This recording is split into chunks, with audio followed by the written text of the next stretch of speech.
And we are live. Welcome to SEO Collective. Woo, woo, woo, woo! Thank you so much. SEO. Hey. Is this SEO or is this a sporting event? I don't know. I'm going to make it into both. Thank you so much for being here. We are here in March 2022, and this is the second time that I'm seeing a lot of your faces here. First time I'm seeing a lot of your faces here. It is wonderful to have all of you guys here. Of course, we have a wonderful lineup organized for you guys tonight.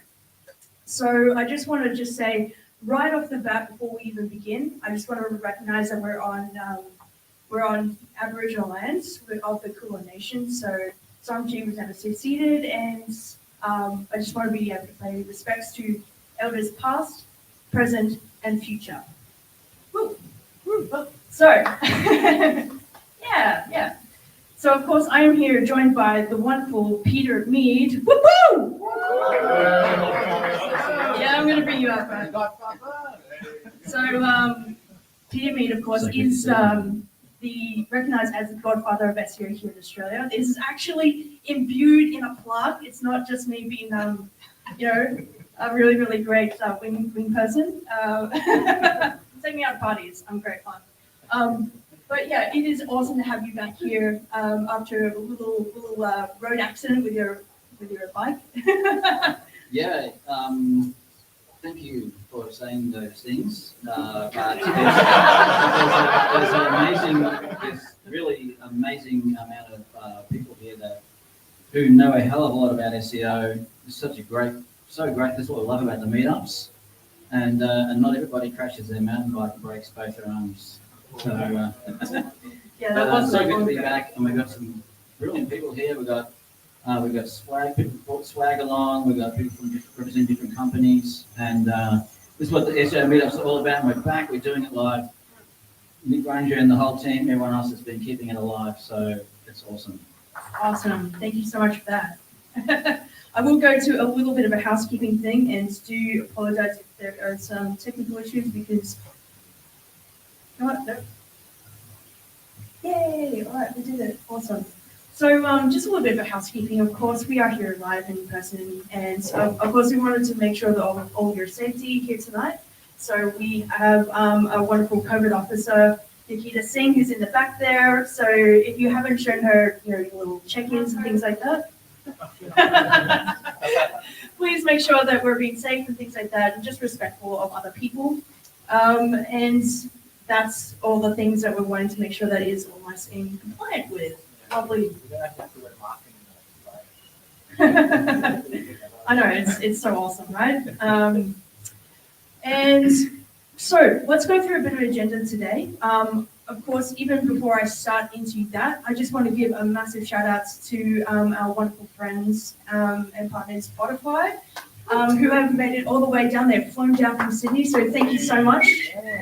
It is wonderful to have you here. If you guys don't know what Spotify is, and of course, if you have millions of URLs on pages, if you have a massive site that commands loads of traffic, and I mean within the 200K per month kind of range, these guys are absolutely phenomenal at being able to detect all the great subtleties because they use log file analysis to be able to in-depth, be able to find things, be able to automate a load of different things. I am trying to paraphrase a lot of really, really great work that team does, but it is a great honor that they have flown down to be here with us today. And of course, they haven't come empty-handed. I would like to also just direct your attention, sorry for all the live streamers streaming on today, but I'd like to direct your attention over there. They have brought down some Spotify heat cups for all of you guys. So yeah, keep it lean, keep it green. That's a really, really nice thing. Yeah, dude. Yeah. Yeah, thank you for the Singaporean coffee. That's going to be enjoyed by our office later. Awesome. So a bit of agenda today, and I just realized I'm not actually live streaming the presentation. I will get that live happening in a few moments. We have, obviously, we've just gone through that, but we are also going to be going through the SEO news, trends, and algorithm updates. I don't think there was any from memory. there was some stuff in January. But anyway, we can recap that sort of stuff. And that will be led by our very own Sidro George, who is right there from Too Long Didn't Read Marketing, TLDR. Yeah, I will sometimes mix up acronyms and it just drives everyone crazy. Of course, like much respect to you. So that will be coming up immediately after this. And then of course, I haven't even mentioned who's going to be speaking tonight. But we've got Adam Jacobs. I'm looking for you. There you are, mate. So of course, Adam Jacobs is the CEO. He owns multiple businesses. He's a very accomplished person, and you're going to be talking about basically how you are able to grow a wonderful multi-million-dollar empire from SEO, which is I guess I'm better at that. Oh, love it. Well, if it does deviate or if there is a little bit of a mismatch, I'm just going to blame Harry Sanders. He got mixed up in the email there a little bit, but it's awesome to have you here and to get those insights. And of course, this is coming off a wonderful experience with being ex-Uber, ex-Target, so the guy knows his stuff. Oh, speaking of, Harry's actually giving me a call, which I will ignore. Yeah, love ignoring calls. It's awesome. Alrighty, so I'm going to invite to the stage Mr. Sidro George. Woo, woo, woo. Woo. Oh, sorry. As Sidro's just getting prepared, I just want to let everybody know that if you do need to go to the toilets, there is just a few things to remember. There is a sign at the front that has all these codes and things like that, and this is just to ensure safety and things like that. Let's be real. We're in Melbourne CBD, and it is completely open to the public, so just keep sure that these offices are safe and nothing from the public comes into here that we don't want. There is a code here for the women's toilet and a code here for the men's toilet as well. So, might be open because it will be flooding. what did you do?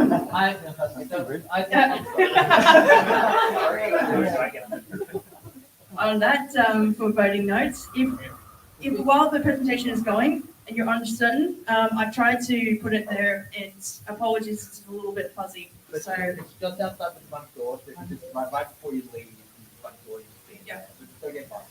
yeah, we don't want to have anyone just sort of like just really go. Yeah. Right. Just feeling So did you talk about the level one having like multiple stairs or something? Is that- just don't go down the stairs at the second fourth flight. Yes. So just click there, Are we gonna buy? and then there. So just click as per you leave, and I'm just going to start back up. Yeah. And you're the one who does it. The live stream, I think she already did. Is it not live streaming or? Oh, isn't the bit which says like, like, subscribe, hit the bell icon. Smash the Alright, Yeah. take it away. So, my name is Sidro George. I run a small marketing newsletter called TLDR Marketing. And today we'll be going over SEO news. So mostly SEO, we'll look at a bit at PPC and social media as well. So show of hands who have subscribed to it, just so you know. So the rest of you, that's the link. So we'll just quickly run through the news, and then like when you have questions, just put your hand up, and then we'll have a discussion about it. Yeah? So I think it was towards the end of Jan, Google launched something called the URL inspection API. So it allows you to programmatically fetch information about like pages that you have access to from Search Console. So it gives you things like, when the URL is crawled, what sort of response code it has, if there's a canonical that Google has discovered for it, all those sort of things. So there are a lot of scripts and tools that people have released. So there is like Google Sheet, Data Studio Report, even Screaming Frog has integrated with this, even tools like Sidebar does it too. And I'm sure like Spotify has like at least this in the roadmap perhaps, or maybe they already have it as well. So yeah. Show of hands here who's like been avidly testing it, because it is so freaking sweet. Hell yeah.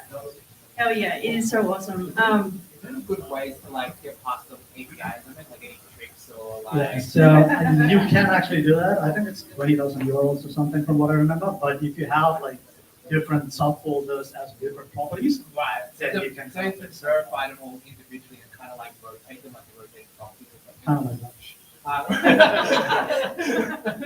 But yeah, like, if you have like, more pages, like, like Kia or something, Yeah. then like, I'm guessing you would already have split up. Yeah, profiles that way. it's only 2,000, right, or something like that. It's like 20?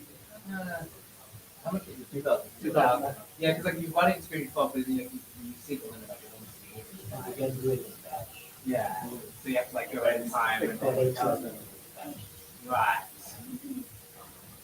So yeah, so these kind of things. So like, this particular report, it kind of, allows you to just plug in your, I think it was screening for crawl, and then it will tell you like what are the sections of your sites that are being crawled the most using the table and all that. So a lot of great tools out there, like Python scripts and all that. Yeah. So Python, what you use for a Python script.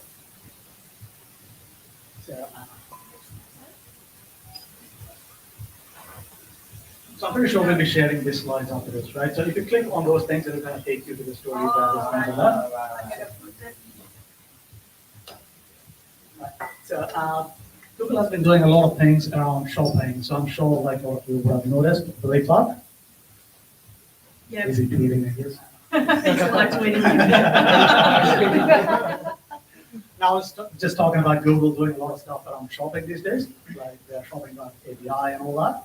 So a couple of things that are coming to Merchant Center.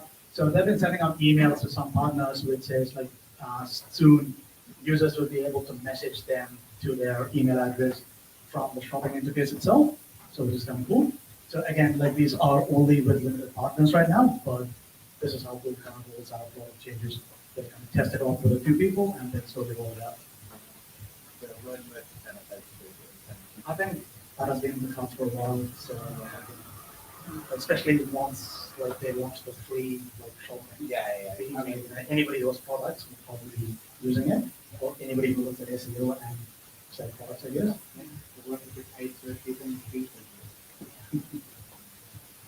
Another thing that they've kind of announced, again, this is something that's available right now. So it's called the Shopping Experience Scorecard. So when you go into your Merchant Center account, you can look up the profile, and if you have specified your delivery time, shipping costs, and things like that, they give you a score. And basically, it gives you like a special badge, a ranking boost, and things like that if Google considers you to be an excellent customer support experience. So those are things like delivery time, shipping costs, and all that. Yeah, it's really awesome because that's just building on a lot of like what Merchant Center was doing as of last year. So now you've been able to like add all these other like little tasty bits to serve. I remember you were doing some really, really great testing with that with JP Hi-Fi.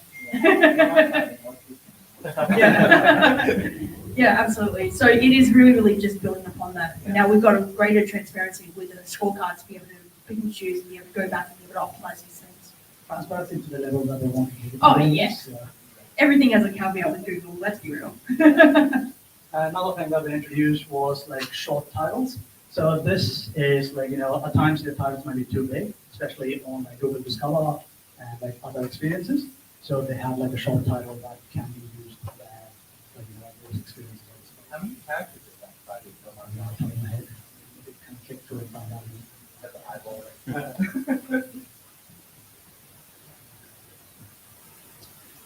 Another thing that they launched was the Google Business Profile API, Pulse API. So this basically allows you to pull in like your call history information.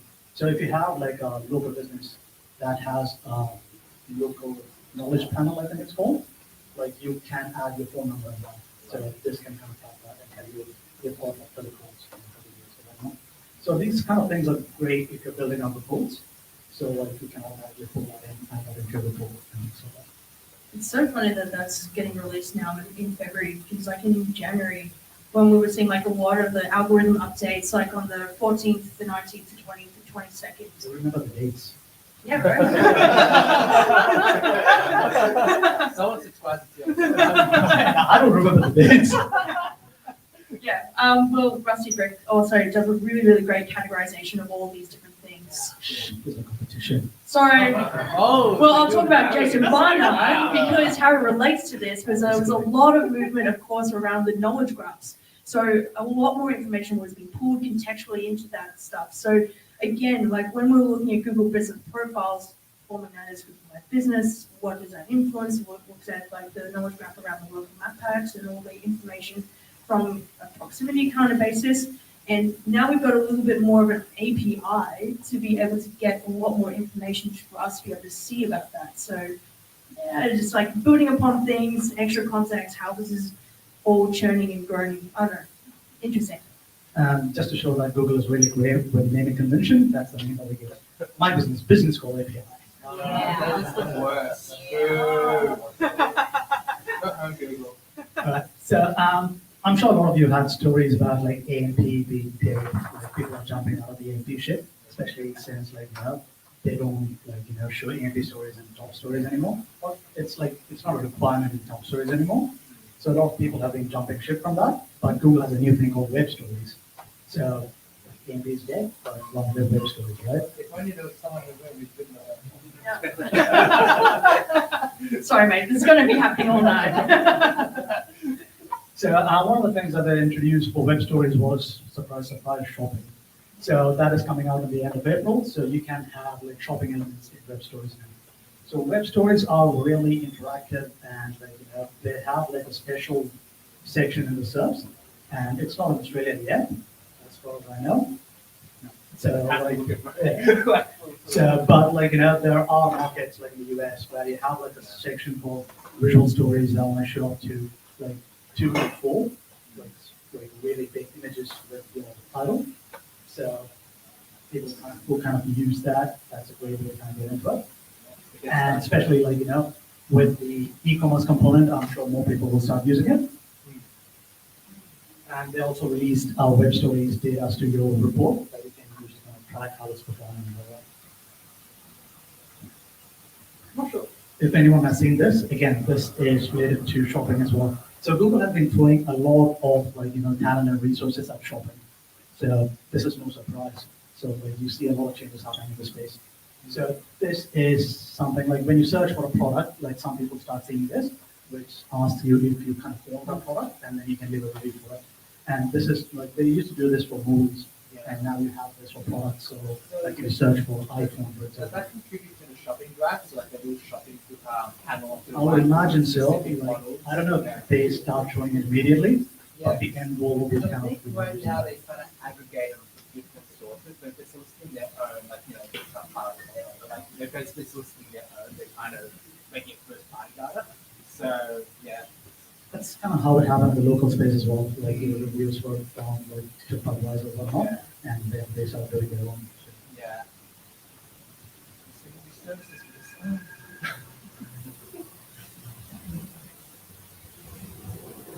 So there was this post that somebody wrote on, which got shared out quite a bit on Hacker News and Reddit. It was about like that was basically the gist of it. Like Google search results, the quality of search results are going down, and people are adding things like Reddit at the end to kind of see like what people are talking about, all of those topics and all that.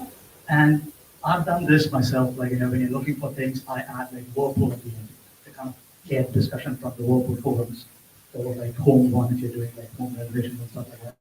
So I've actually done this, and I didn't know this was a trend, but like people are actually doing it. I haven't checked like what's the trend of it, but They used to have a blog search and a forum search back in the day. So like if you have to actually be able to take the search to actually just bring up forums or just bring up blogs, and I got rid of it. It sucked.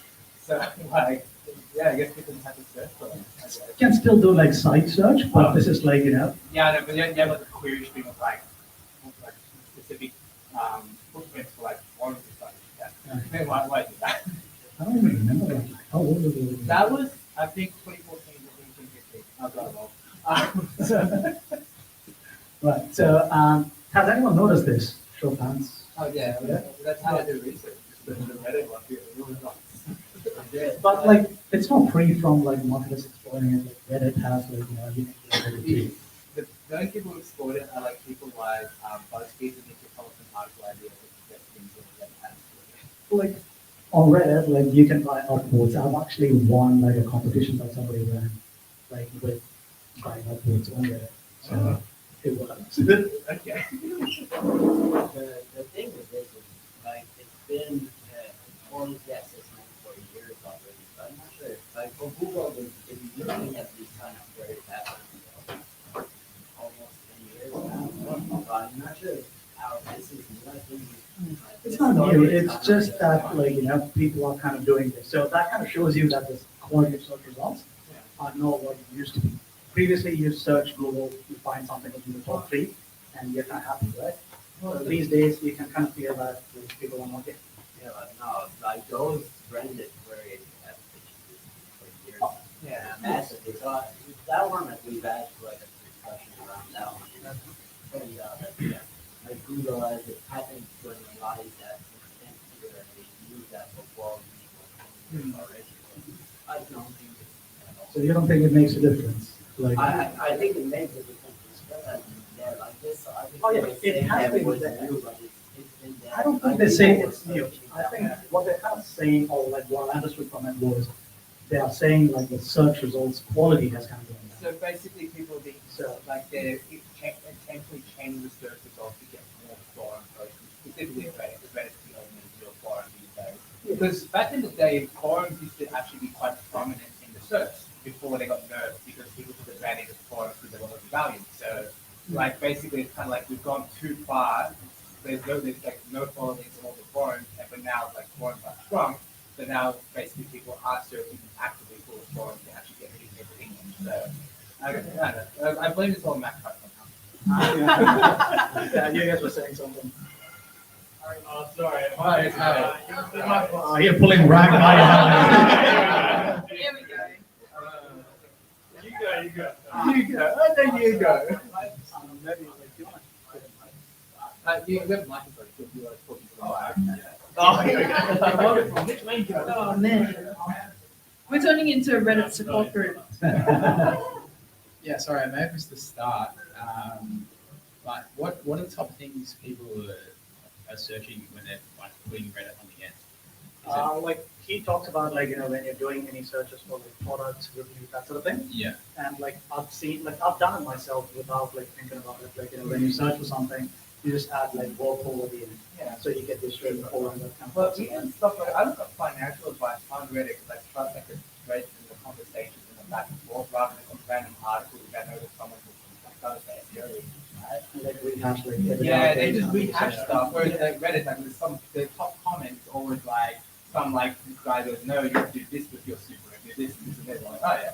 Like, Yeah, I would blindly believe it because like when you look at like I know this because like when you go into like Reddit, like a subreddit where you have some incentives, right? Yeah. You might say the top answer doesn't really make sense. Yeah. But it's still top for some reason. Yeah. So that could be the same for any other kind of place that you go to Yeah. where it might be top, like it doesn't like make sense to somebody who knows it all.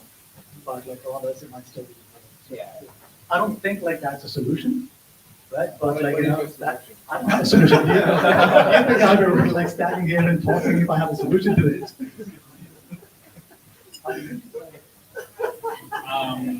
But yeah, Peter, like go to Reddit Big SEO and look at the top answers and be like, yeah, I agree with that 100%. Well, see, the problem is I think big SEO is not big enough to be a proper subreddit. What do you mean? It's not that. Big SEO. Reddit bigger SEO. Bigger SEO. Sorry, I was going to try and say like also like this is kind of everyone here's fault that everyone's typing in Reddit. Like we have to share that blame a little bit because we do produce articles and like obviously we're trying to produce articles for humans, but a lot of the articles that come out now are a little SEO-y and we're like covering up a lot of terms and it's quite lengthy articles sometimes. And so I think users, now that SEO has become especially a big thing, users are starting to go, hey, what is it? Most people don't know what SEO is. So they think like I skipped the app, I'm super smart. Like, and then they click on the results. And then some bastard like us is sitting there and manipulating those. So like also I think users are getting a bit more savvy about going, well, what's going on here? Yeah. Did you guys see that Twitter thread where like Google was running a test with ads with like green labels and people were complaining there are too many ads on the search results now. Yeah. So, We go to the next one? I thought the whole point was to discuss. Oh, yeah. I'm like, we probably should cap it at Reddit and probably go to the brand label. Right, so again, like, who wants to take a guess what this feature is about? Right, so again, like, in the US, you have a section that kind of shows you like brands. So if you're searching for like, earbuds, you kind of, Google kind of highlights brands that they think are doing well in that space. So this is great, like, when you want to do research, like when you're doing your investigation on what product you want to buy, it kind of services brands that you might not have heard about that Google thinks is good. Is this similar to the buying guides that they're now starting to really populate for the search? This is not a buying guide, but like a profile for the brand itself. And when you kind of click through, I'm not 100% what it does. I find the two results really interesting because the one on the left I consider brand, but the one on the right has retailers. I do not. Because if I was searching wireless mouse gaming and I got retail results, it's actually not helping me. Like if I would actually want to know the actual like manufacturers, the actual producers of that brand. You can complain with the I don't. Who has John Mueller's personal knowledge? I'll write him on the That's pretty much that. Is it because Google considers those retailers actual brand names? Target. Like they are brands. Yeah. Right? So like I don't know what But like is it's the criteria for that convicted. Yeah, I Hey, could friends, probably. What was that? Hey, friends. Like hard to kind of I say yes or no to I that. think How do maybe- you know? I think maybe it's like people actually searching like wireless mouse gaming Target, wireless mouse gaming Walmart, like kind of pieces for that, and they kind of think that into the brand, but they kind of got a mix of like they don't know. Google's not smart enough to know what's actually a brand and what's actually a retailer, or Yeah. like the difference between that at this particular level. I feel like it's just all going back to like that single point of truth, like where it's all going back to like data, like how it's understanding all of its knowledge graph. So when it's looking for say like, I don't know what query that you did or whatever, like if it was wireless earbuds, like that would be, that would be the entity, right? But then what sort of exists within that ontology to wrap up all these entities together? You might see some brands and things like that, and Google, again, I don't think might not know it, but it sees it as an authority, it sees it as something that has like a lot of authority around this particular topic. So maybe we will cluster all these, single like ontologies into itself and then build that into its knowledge graph and how it displays that. So potentially maybe this is actually what is starting to like populate and they're just testing like, all right, well, someone is just looking for this. Let's just test and see what all of these like really top level things are going to do if we put all of this into this little carousel, this little like, listicle almost. Yeah, because it's always the case when you look at the results in America versus Australia. The results is always clustered for this. Like, whereas if I have a wireless earbuds, I know what's number one. They're being like whatever else. Like, It kind of, always rolls out like that. It comes out in the US and then slowly. yeah, because like that's because like right now it's very strong on retailers. Like those particular keywords, I know in both, they're all retailers, right? Whereas in America there will be review articles. It's actually a lot more diverse between intent. So like there's informational intent, there'll be more review websites. There'll be more search features so people actually narrow their intent. So the search volume overall is higher. So I guess Google has more information to understand that's actually quite broad in like the variations of it in different markets. Plus it's America, so that's what they play with the fun stuff in the search. I don't think they get intent like right all the time. Like, I was I trying think to we search get for it. mango the other They day. never get it right. I was trying to search for mango the other day and like the retailer was coming up. Like, yeah. Yeah, well, it's the same thing like koala. So, At some like, point, koala is going to back this company. I was just waiting for an image. Mango the fruit. Like, yeah, we're quite asked, like, why is koala is mango what's a koala? I'm like, well, I guess they had a brand for it. It's like, before koalas, yeah. So this dude released a Google Sheet where you can just type in what you want and it converts to regex using GPT-2. So like really useful because like all the time you might be like needing regex when you work with the studio, search console, whatnot, right?